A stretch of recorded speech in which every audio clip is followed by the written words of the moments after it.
The letter trembled in Grace Zimmerman's hands as she stared at the dusty main street of Sloan, Nevada in the summer of 1874. What had she done? The promise of marriage to a stranger suddenly felt like the heaviest chains ever forged, and she wondered if crossing half a continent to escape one prison had only delivered her to another. The sun beat mercilessly upon the small frontier town as Grace clutched her single valise, the meager possessions inside representing everything she owned in the world. At 22, her life in Philadelphia had become unbearable after her parents' deaths left her at the mercy of an uncle whose wandering hands and cruel words made each day a torment. The advertisement in the newspaper had seemed like divine intervention. Rancher seeks respectable woman for marriage. Passage paid. Now, as she stood alone on the wooden platform of the train station, the enormity of her decision pressed down upon her like the weight of the vast Nevada sky. The station master had pointed vaguely toward the saloon where her intended, Yates Adler, could usually be found this time of day. Grace straightened her travel-worn dress, adjusted her bonnet to shield her eyes from the relentless sun, and took her first steps into her new life. The wooden boardwalks creaked beneath her feet as she made her way past the general store, the blacksmith, and finally to the swinging doors of the Broken Spur Saloon. Conversation died as she entered. A dozen pairs of eyes, bloodshot and curious, turned toward the door. Grace felt her cheeks burn under their scrutiny, but she lifted her chin and scanned the room. Which one was Yates Adler? In her pocket was his photograph, a stern-faced man with a full beard and eyes that revealed nothing of his character. "You must be Miss Zimmerman," a gravelly voice called from the back of the room.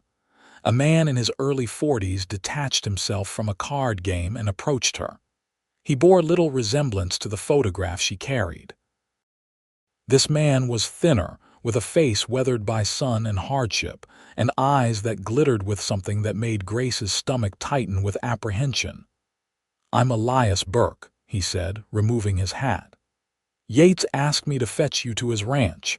He's tied up with business." Grace hesitated. "I was expecting Mr. Adler himself." Burke's smile didn't reach his eyes. "Yates is a busy man, miss. The double is one of the biggest spreads in the county. He sent me with the wagon." He gestured toward the door. "We should get moving if we want to make it before dark." Every instinct warned Grace to be cautious, but what choice did she have? She had no money for a hotel, no friends in this dusty corner of Nevada. With reluctance, she followed Burke out to a weathered wagon hitched to two tired-looking horses. The ride out of town was silent except for the creak of the wagon wheels and Burke's occasional comments about landmarks they passed. As the town of Sloan receded behind them, Grace's unease grew. They weren't heading west toward the foothills where she'd been told the Double A Ranch was located, but south into increasingly desolate terrain. "Mr. Burke," she finally ventured, "are you certain this is the way to Mr. Adler's ranch?" Burke's mouth twisted into something resembling a smile. "Just taking a shortcut, miss." As the sun began its descent, they approached a ramshackle cabin set against a backdrop of scrub and rocky outcroppings. No cattle grazed nearby, no other buildings stood in sight. This was no ranch. "Where are we?" Grace demanded, her voice steadier than she felt. Burke pulled the wagon to a halt. "Home, sweet home," he said with a chuckle that sent ice through Grace's veins. "At least for tonight." As he reached for her arm, Grace did the only thing she could think of. She leapt from the opposite side of the wagon and ran. Her skirts tangled around her legs as she stumbled across the uneven ground, but terror lent her speed. Behind her, Burke's curses filled the air as he gave chase. She'd covered perhaps 50 yards when her foot caught in a rabbit hole, sending her sprawling. Before she could regain her feet, Burke was upon her, his hand twisting in her hair. "That wasn't smart, miss," he snarled, dragging her toward the cabin. "Not smart at all." Grace fought with every ounce of strength she possessed, but Burke was stronger.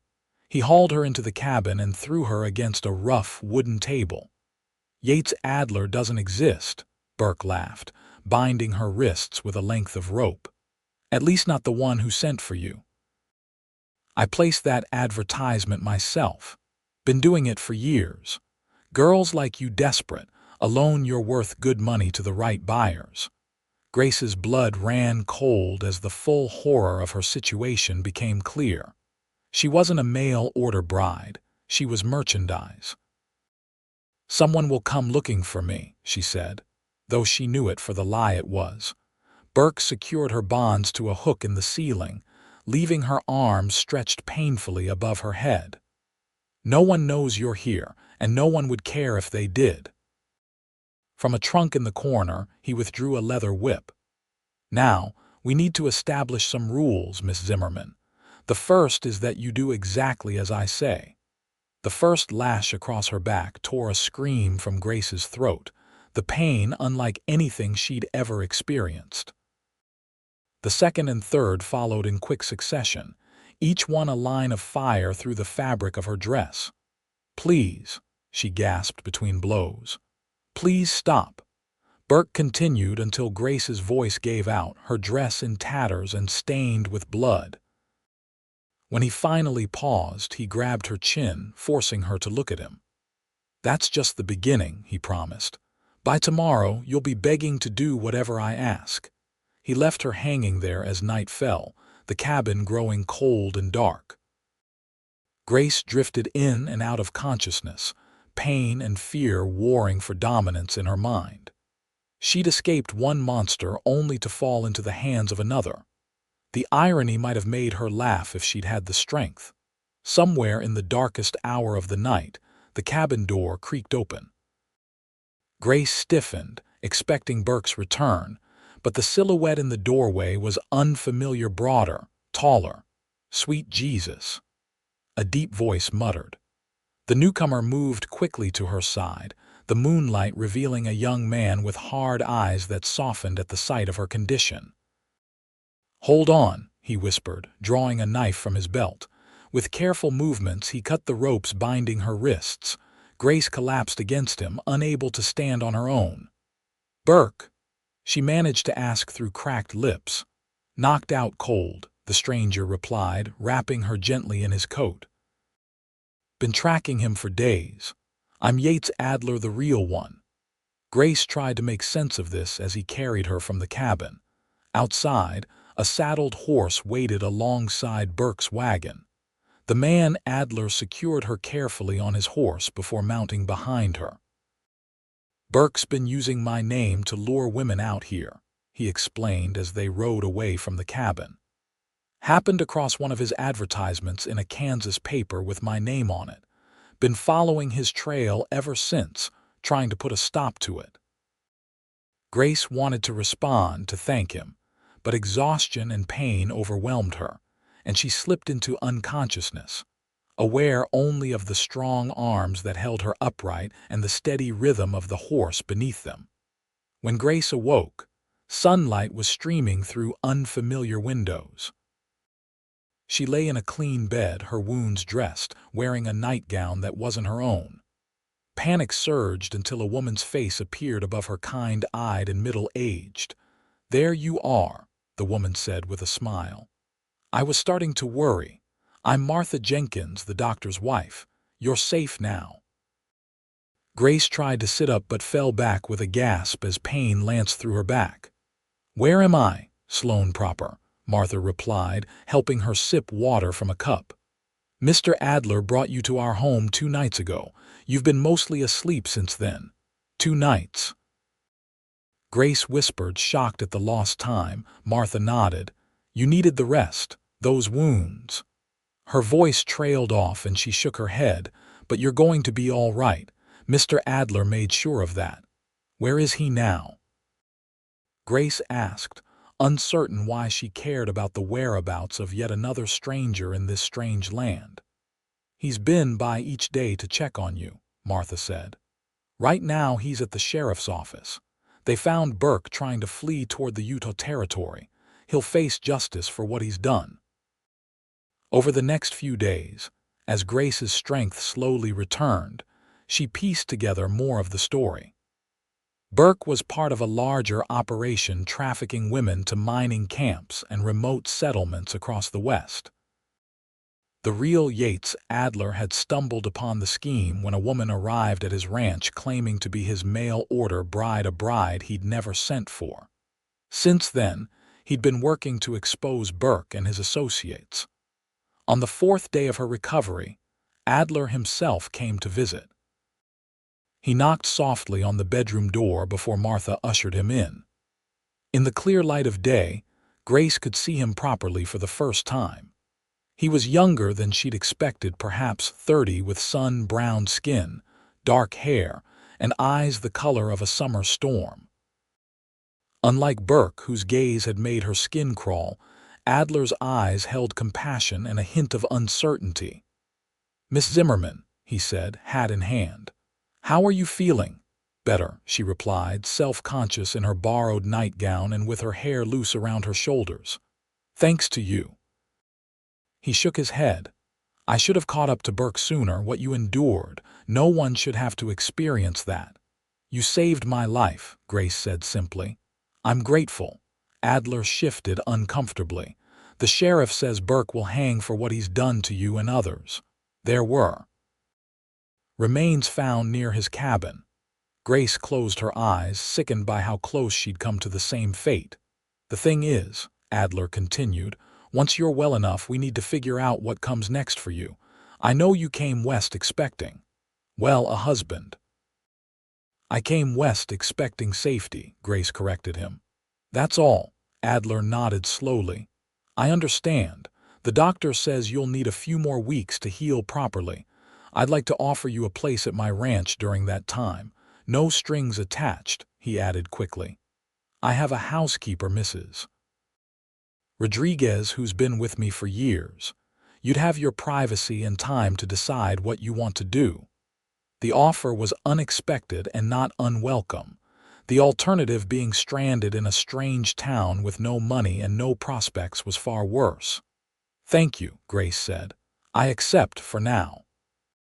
2 days later, Grace found herself in another wagon, this time headed west toward the foothills. True to his word, Adler's ranch was a substantial operation spread across a verdant valley fed by mountain streams. The main house was larger than she'd expected, a 2-story structure of timber and stone with a wide porch wrapping around 3 sides. Mrs. Rodriguez, a stout woman with quick movements and quicker speech, welcomed Grace with practical efficiency, showing her to a comfortable room on the ground floor to spare her the strain of stairs. "The bath is through there," she explained, pointing to a door at the end of the hallway. "Hot water whenever you want it. Mr. Adler had proper plumbing put in last year. Now rest, and I'll bring you supper in an hour." Left alone, Grace sat gingerly on the edge of the bed, her back still tender beneath the clean bandages Martha Jenkins had applied that morning. The room was simple but pleasant, with fresh curtains at the windows and a colorful quilt on the bed. On the dresser sat a pitcher of water and a vase of wildflowers. This unexpected kindness from strangers brought tears to her eyes. After what she'd endured, both in Philadelphia and at Burke's hands, simple human decency felt almost overwhelming. Over the following days, Grace's strength gradually returned. She began taking her meals in the dining room with Yates and Mrs. Rodriguez, then short walks on the porch and finally, brief explorations of the ranch yard. Yates himself was often absent during daylight hours, riding out with his men to tend to cattle and ranch business. But in the evenings, he made a point of checking on her progress, their conversations growing longer and less awkward as days passed. One evening, as they sat on the porch watching the sunset paint the mountains in gold and crimson, Yates broached a subject that had clearly been on his mind. "The doctor rode out yesterday while you were resting," he said, his fingers drumming a nervous pattern on his chair arm. "He says your wounds are healing well, but the scars, they'll always be there." Grace nodded. She'd seen them herself in the mirror, angry red marks crisscrossing her back. "I know. He also mentioned that you haven't spoken much about what happened. He thinks it might help to talk about it. Would it help you to hear it?" she asked quietly. Yates met her gaze. "It would help me understand what you've survived, but only if you're willing." Grace looked out over the valley, gathering her thoughts. Then, slowly, she told him everything: her parents' deaths, her uncle's abuse, the desperate hope she'd felt at the prospect of escape, and the horror of realizing she'd fallen into an even worse situation. As she described the night in Burke's cabin, Yates's hands clenched into fists, but he remained silent, letting her speak. "When he chained me to that wall," she said, her voice distant, "he told me I'd break, that by morning I'd be begging him to do whatever he wanted, but I didn't beg. I wouldn't give him that satisfaction." She touched her back gently. "Every lash was a reminder that I was still alive, still fighting. In some strange way, it made me stronger." Yates was quiet for a long moment before he spoke. "I've known hardened men, soldiers, gunfighters, men who have seen the worst of this world, who wouldn't have endured what you did with such courage." "It wasn't courage," Grace said. "It was survival. Where I come from, they're often the same thing." He hesitated. "Grace, I want you to know that you can stay here as long as you need, forever if you want. The ranch is big enough that you could have your own place, your own life." The offer touched her deeply, but confusion clouded her gratitude. "Why would you do that for a stranger?" Yates looked away, his profile sharp against the darkening sky. "Maybe because I understand what it's like to be alone in the world, to have no home to return to." Something in his voice told Grace there was more to the story, but she didn't press. Instead, she said simply, "Thank you." As summer gave way to autumn, Grace found herself becoming an integral part of life at the Double Ranch. Her back healed, leaving scars that pulled uncomfortably at times but no longer limited her movements. Mrs. Rodriguez taught her to cook southwestern dishes, spicy with chilies and rich with the flavors of the border country. Grace, in turn, introduced Eastern recipes she'd learned from her mother. She began helping with the ranch accounts, discovering that Yates was a meticulous record keeper, but had little patience for the task. When she organized his chaotic ledgers into orderly columns that balanced perfectly, his look of astonished gratitude made her laugh for the first time since arriving in Nevada. That laugh changed something between them. Yates began finding reasons to be at the ranch house during the day: paperwork that needed attention, equipment that required mending, decisions about supplies that suddenly couldn't wait until evening. Grace found herself looking forward to these encounters, to the way his eyes would seek her out when he entered a room, to the conversations that stretched long into the night. She learned about his past: orphaned at 12, when influenza took both his parents, raised by a reluctant uncle who viewed him as cheap labor rather than family, working his way up from ranch hand to foreman, before finally saving enough to buy his own small spread. The Double had grown through years of back-breaking work and smart decisions, but the success had come at the cost of personal connections. "I never had time for socializing," Yates admitted one evening as they sat by the fireplace. Outside, the first snow of winter dusted the mountains. "Or maybe I just never made time." "And now?" Grace asked, her fingers busy with mending one of his shirts. His eyes, when they met hers, held a warmth that had nothing to do with the crackling fire. "Now I'm finding that some things might be worth making time for." The words hung between them, laden with meaning neither was quite ready to acknowledge. Grace bent her head over her sewing, but a smile tugged at her lips. As Christmas approached, the ranch bustled with preparations. Mrs. Rodriguez baked for days, filling the house with the scents of cinnamon and ginger. Yates's ranch hands hauled in an enormous pine tree, which Grace and Mrs. Rodriguez decorated with popcorn strings, dried apple slices, and small wooden ornaments that Yates revealed had belonged to his mother. On Christmas Eve, after a feast that left everyone groaning with satisfaction, the ranch hands retired to their bunkhouse with gifts of tobacco and whiskey from the boss. Mrs. Rodriguez departed for her sister's home in town, leaving Grace and Yates alone in the main house. They sat before the fire, nursing cups of spiced cider. Grace had made Yates a new scarf, knitted in secret during the long autumn evenings. He fingered it now, the soft wool a deep blue that matched his eyes. "No one's made me a Christmas gift since my mother died," he said quietly. "That's a shame," Grace replied. "You deserve good things, Yates." He reached into his pocket and withdrew a small package wrapped in brown paper. "It's not much," he said, handing it to her, "but when I saw it in town last week it made me think of you." Grace unwrapped the gift carefully. Inside lay a silver pendant on a delicate chain, a wild rose crafted with exquisite detail. "It's beautiful," she whispered, touching it reverently. "The jeweler said roses represent courage and passion," Yates explained, his voice rough. "Seemed fitting." Grace lifted her eyes to his. "Would you help me put it on?" Yates moved to sit beside her, taking the necklace from her hands. Grace turned, lifting her hair to expose the nape of her neck. His fingers brushed her skin as he fastened the clasp, sending a shiver down her spine that had nothing to do with the winter chill. When she turned back to thank him, his face was closer than she'd expected. For a heartbeat, they remained frozen, eyes locked, breath mingling in the space between them. Then, with infinite gentleness, Yates leaned forward and pressed his lips to hers. The kiss was tentative at first, a question rather than a demand.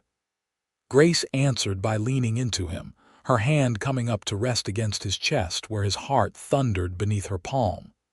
When they finally pulled apart, his eyes searched hers for any sign of regret or fear. "I've been wanting to do that for weeks," he confessed.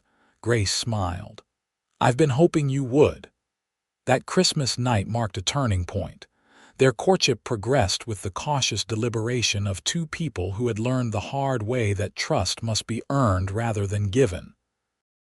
Yates never pushed for more than Grace was ready to give, and she found herself healing in ways that went beyond the physical scars on her back. As winter released its grip on the land, and the first wildflowers appeared on the hillsides, Yates took Grace riding to his favorite spot on the property, a small plateau overlooking the entire valley. Spread below them was the ranch, cattle dotting the greening pastures, the house a solid presence against the backdrop of mountains. "I come here when I need to remember why all the hard work is worth it," Yates said, helping Grace down from her horse. They spread a blanket on the new grass, and Grace unpacked the lunch Mrs. Rodriguez had prepared for them.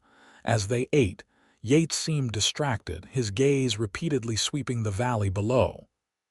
"Is something wrong?" Grace finally asked. He shook his head. "Not wrong, just thinking about the future." "What about it?" Yates set down his plate and took her hands in his. "Grace, when you came to Nevada, you were looking for safety. I hope you found that here." "I have," she assured him. "More than I ever expected. I'm glad." He drew a deep breath. "Because I'm hoping you might consider making this arrangement permanent." Grace's heart skipped. "What are you asking, Yates?" "I'm asking if you might consider becoming my wife. For real this time, not because of some advertisement or because you need a place to stay, but because," his voice caught, Because I've fallen in love with you, Grace Zimmerman. Because I can't imagine this ranch or my life without you in it." Tears welled in Grace's eyes. "I came west looking for safety," she said softly, "but I found so much more. I found home. I found you." She squeezed his hands. "Yes, Yates Adler, I will marry you." His smile was brighter than the spring sunshine as he pulled her into his arms, sealing their promise with a kiss that spoke of all the tomorrows stretching before them. They were married in May, when the wildflowers carpeted the valley in a riot of color.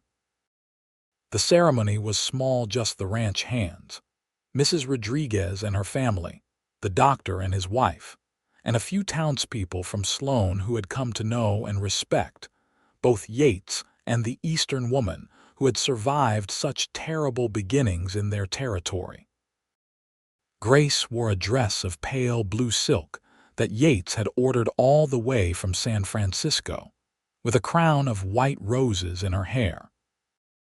As she spoke her vows in the clear mountain air, she thought of how far she had come from that terrified young woman who had stepped off the train in Sloan less than a year before. Their wedding night brought its own challenges.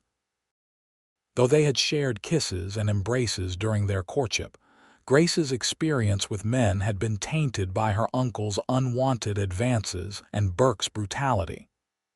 Yates, understanding this, approached their first intimate moments with patience and tenderness. "We have all the time in the world," he assured her as they stood in the bedroom they would now share. "Nothing needs to happen tonight that you're not ready for." Grace touched his face, drawing strength from the love she saw in his eyes. "I trust you, Yates. I'm not afraid, not with you." Slowly, they discovered each other. When Grace finally allowed Yates to see the scars that marked her back, his eyes filled with tears. "You are the strongest person I've ever known," he whispered, pressing his lips to each raised line, transforming marks of pain into badges of survival. "Stronger than any man I've ever met." In his arms, Grace found healing and passion in equal measure. Their lovemaking became a celebration of all they had overcome to find each other, a promise renewed with each touch and sigh. As summer once again blanked the Double Ranch in sunshine and plenty, Grace found herself increasingly drawn to the small room at the end of the upstairs hallway. Empty since she'd arrived, it had windows that caught the morning light and overlooked the mountains beyond. "What are you thinking?" Yates asked one evening, finding her standing in the doorway of the vacant room. Grace smiled, taking his hand and placing it low on her abdomen. "I'm thinking this room would make a perfect nursery." Yates's eyes widened, his expression shifting from confusion to stunned joy. "Are you saying—" "Dr. Jenkins confirmed it yesterday," Grace nodded. "We're going to have a baby, Yates, in early spring." With a whoop that could probably be heard clear to the bunkhouse, Yates lifted her off her feet, spinning her in a circle before setting her down with sudden concern. "Should I be doing that? Is it safe for the baby?" Grace laughed. "I'm pregnant, not made of glass, but maybe no more spinning for now." The months that followed were filled with preparations and planning. Yates threw himself into readying the nursery with the same determination he brought to everything else, building a cradle with his own hands and riding all the way to Carson City to find the perfect rocking chair. Grace sewed tiny garments from soft flannel, and Mrs. Rodriguez taught her old Mexican lullabies to sing to the baby. As her body changed, Grace sometimes caught Yates watching her with a look of wonder, as though he couldn't quite believe their good fortune. At night, he would rest his hand on the growing swell of her abdomen, marveling at the movements of their child. "Boy or girl?" he asked one snowy evening in January. Grace considered. "A boy, I think, strong like his father." Yates shook his head. "If it's strength we're measuring, he'd better take after his mother." The winter of 1875-76 was harsh, with storms that howled down from the mountains and buried the ranch in snowdrifts higher than a man's head. As February turned to March with no break in the weather, Yates grew increasingly concerned about Grace's condition. Her time was approaching, and the nearest doctor was in Sloan, potentially unreachable if another blizzard hit. "Maybe we should ride into town now before the next storm," he suggested as they lay in bed one night, the wind rattling the windows. "Stay with the Jenkins until the baby comes." Grace, uncomfortable and restless in the late stages of pregnancy, shook her head. "This is our home, Yates. Our child should be born here." In the end, nature made the decision for them. Grace's labor began during a rare break in the weather, and Yates was able to send one of the ranch hands galloping toward town to fetch Dr. Jenkins. But 3 hours later, with Grace's contractions strengthening and no sign of the doctor, it became clear they would face this challenge alone. Mrs. Rodriguez took charge with the calm efficiency of a woman who had assisted at dozens of births. She set water to boil, gathered clean linens, and shooed a pale-faced Yates from the bedroom with instructions to wait in the hall. "But I want to help," he protested. "Then pray, Señor," the housekeeper replied firmly. "That is how men help at such times." The labor was long and difficult. Through the bedroom door, Yates could hear Grace's cries and Mrs. Rodriguez's steady encouragement. As evening fell with still no sign of the doctor, he paced the hallway like a caged animal, pausing only to press his forehead against the door when Grace's pain seemed most intense. Just after midnight, as a new storm began to batter the house, a different cry pierced the air, thin and indignant, but unmistakably the sound of new life. Yates froze, his heart hammering against his ribs. A moment later, Mrs. Rodriguez opened the door, her lined face wreathed in a tired smile. "Come meet your son, Señor," she said, stepping aside to let him enter. Grace lay propped against the pillows, her face flushed and damp with sweat but radiant with triumph. In her arms was a tiny bundle wrapped in a soft blanket. She looked up as Yates approached, her smile so full of love it nearly brought him to his knees. "He has your eyes," she said, pulling back the blanket to reveal a perfect little face, pink and scrunched with the effort of being newly born. Yates sat carefully on the edge of the bed, awestruck by the sight of his wife and child. "He's beautiful," he whispered, reaching out to touch the downy head with trembling fingers. "Just like his mother." Grace placed the baby in his arms. "Meet your son, William Yates Adler." Yates looked down at the tiny life he held, this miracle born of love and courage, and felt tears slide unchecked down his face. "Hello, William," he said softly. "Welcome home, Doctor." Jenkins arrived the following morning, having been delayed by drifts that forced him to abandon his buggy and continue on horseback through the night. He examined both mother and baby, pronouncing them remarkably well despite the circumstances. "You did good work, Mrs. Rodriguez," he told the housekeeper, who accepted the praise with a modest nod. "It was the Señora who did the work," she replied. "Never have I seen such strength in a woman." As spring transformed the valley once again, the Double-A Ranch embraced its newest member. William thrived, growing stronger each day. Grace recovered quickly from the birth, often carrying the baby with her as she returned to her duties around the ranch. Yates found himself constantly distracted by the sight of them together, his family, his future. One evening in late May, as they sat on the porch watching the sunset, William sleeping peacefully in his cradle beside them, Yates took Grace's hand. "A year ago today," he said, "you became my wife." Grace smiled. "The best decision I ever made. I was thinking about what Mrs. Rodriguez said after William was born about your strength." He traced the lines of her palm with his thumb. "When I found you in Burke's cabin, you were barely conscious. your back torn to ribbons, chained to a wall. But there was something in your eyes, even then a determination that told me you wouldn't break, no matter what he did to you. I wasn't always strong, Grace admitted. Before I came west, I let my uncle's cruelty define me. I was afraid all the time. What changed? She considered the question. When Burke had me chained in that cabin, I realized something. The pain was terrible, yes, but it was just pain. It couldn't touch the part of me that mattered, my spirit, my soul.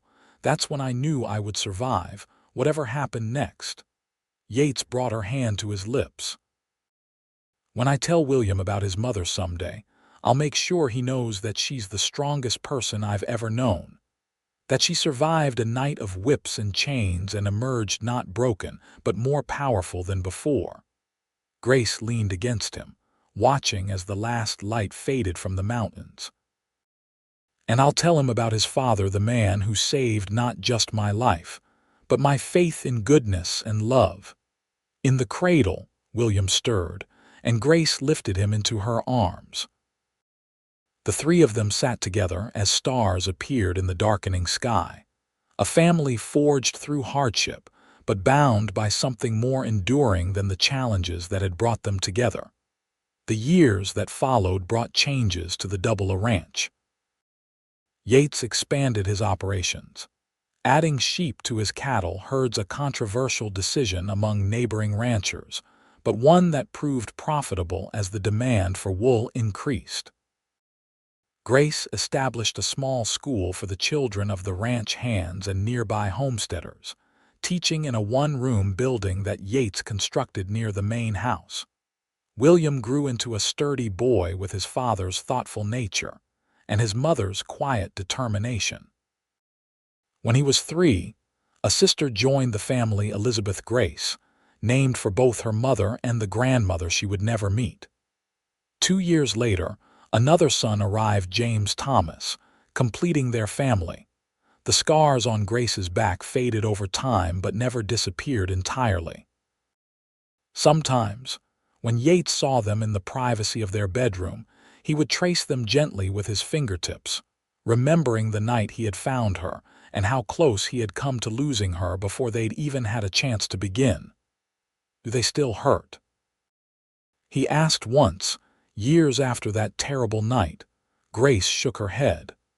"They're just a part of me now, a reminder of where I've been and how far I've come." As the 19th century neared its end, the frontier that had shaped their lives began to change. The railroad expanded, bringing more settlers to Nevada. Sloan grew from a dusty outpost to a proper town with a school, a church, and even a small lending library that Grace helped establish.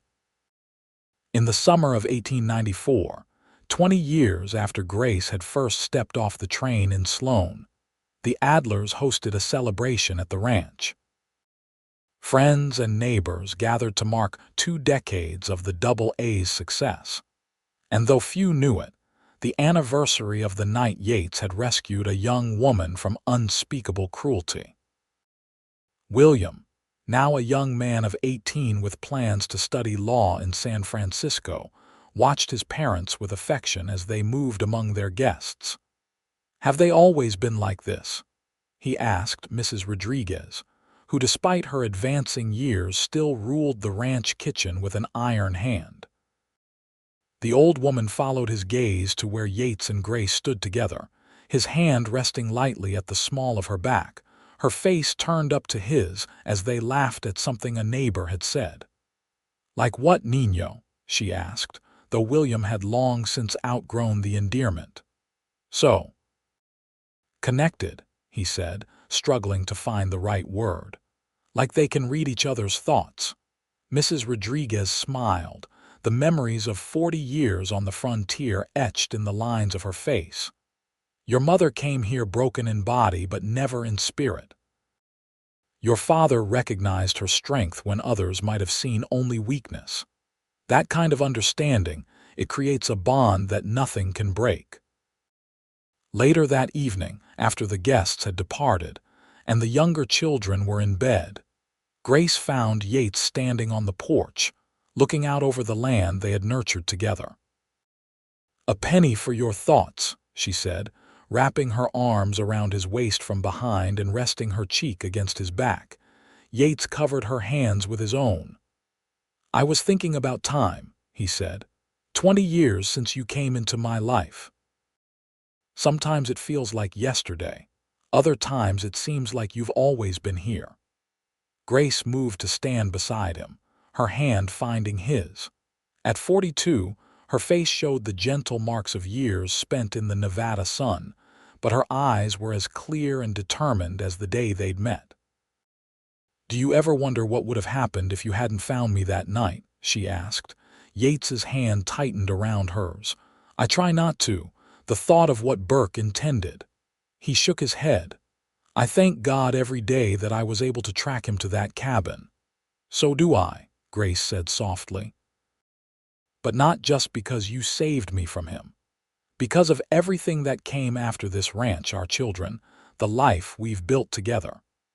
They stood in comfortable silence, watching as the moon rose over the mountains that had witnessed their entire shared history. In the distance, a coyote called, its lonely cry echoing across the valley.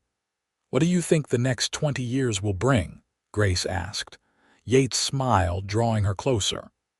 "Change, certainly. The world is changing faster than we can keep up with sometimes, but some things will remain the same. Such as this land, this home we've made, and us, Grace. Whatever comes, we'll face it the same way we've faced everything else together." As they stood on the porch of the house that had sheltered their growing family through 2 decades of joy and hardship, Grace thought of the frightened young woman who had arrived in Nevada, seeking only safety. That woman could never have imagined the life that awaited her, a life built on the foundation of her own resilience and the love of a man who had recognized her strength when she needed it most. The future, with all its uncertainties, held no fear for Grace Adler. She had survived the worst the world could offer and emerged not diminished, but enriched. With Yates beside her and their children growing into the legacy they had created together, she faced the coming years with the same quiet courage that had carried her through that terrible night so long ago. In time, William returned from law school to establish a practice in the growing city of Reno, while still maintaining his connections to the ranch. Elizabeth married the son of a neighboring rancher, combining their properties to create one of the largest operations in the region. Young James showed a talent for breeding horses, developing a line of cow ponies that became sought after throughout the West. The turn of the century brought automobiles to Nevada, and Yates, always forward-thinking, was among the first ranchers to incorporate the new technology into his operations. Grace established a scholarship fund to help the children of ranch workers attend college, believing that education was the key to navigating the rapidly changing world. In 1915, as war raged in Europe, Yates and Grace celebrated their 40th wedding anniversary surrounded by children, grandchildren, and a community that had watched their love story unfold across decades of frontier life. "If someone had told me on my wedding day that I would be sitting here 40 years later with you still by my side, I wouldn't have dared believe such happiness was possible," Grace told her husband as they sat together on the porch that had witnessed so many moments of their shared life. Yates, his dark hair now silver but his eyes still bright with the same devotion they had held on their wedding day, took her hand in his.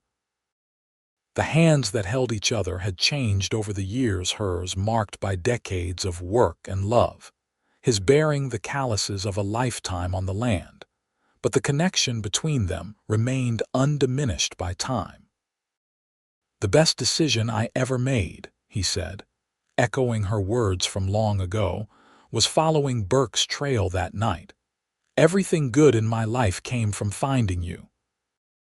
Grace smiled, the years falling away as she remembered the young woman who had endured unimaginable pain and the man who had recognized her strength when she most needed to be reminded of it. "We built something remarkable here, didn't we?" she said, looking out over the ranch that had grown and prospered under their care. "We did," Yates agreed. "Something that will outlast both of us." As the sun set over the Nevada mountains, painting the sky in shades of gold and crimson that never failed to take Grace's breath away, she leaned her head against her husband's shoulder. The scars on her back had faded to silver lines, barely visible now, but always a part of her story, a testament not to what had been done to her, but to what she had overcome. In the distance, their grandchildren's laughter carried on the evening breeze, a promise of futures yet to unfold. Grace closed her eyes, content in the knowledge that her journey from mail-order bride to beloved matriarch of the Double Ranch was a story of triumph rather than tragedy. "I love you, Yates Adler," she said simply, the words as true now as they had been when first spoken all those years ago. "And I love you, Grace," he replied, his arm tightening around her shoulders. "More than I ever thought possible." Together, they watched the stars emerge in the vast Nevada sky. Two souls bound by love, respect, and the shared understanding that true strength lies not in never falling, but in rising every time you fall, and in recognizing that sometimes the most powerful thing one person can do for another is to bear witness to their courage and hold their hand through both darkness and light.